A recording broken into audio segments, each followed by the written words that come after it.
Lors de la dernière vidéo, vous avez appris la déclaration et l'expression des fonctions.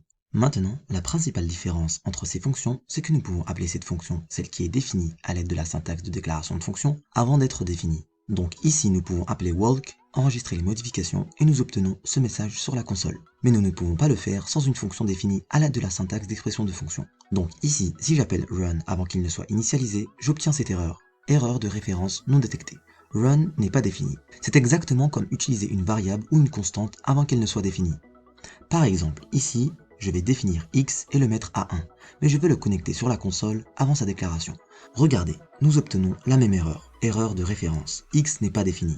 Donc nous pouvons appeler une fonction qui est définie à l'aide de la syntaxe de déclaration de fonction avant sa définition. Alors pourquoi? La raison en est que lorsque notre moteur JavaScript exécute ce code, il déplace toutes les déclarations de fonction vers le haut, de sorte que notre code ressemblera à ceci au moment de l'exécution. C'est la notion d'hoisting. Le hoisting est un processus de déplacement des déclarations de fonction en haut du fichier, et cela se fait automatiquement par le moteur JavaScript qui exécute ce code. C'est pourquoi nous pouvons appeler des fonctions définies à l'aide de la syntaxe de déclaration de fonction avant leur définition. Voilà pour la notion d'hoisting en JavaScript, on se retrouve pour une toute prochaine vidéo.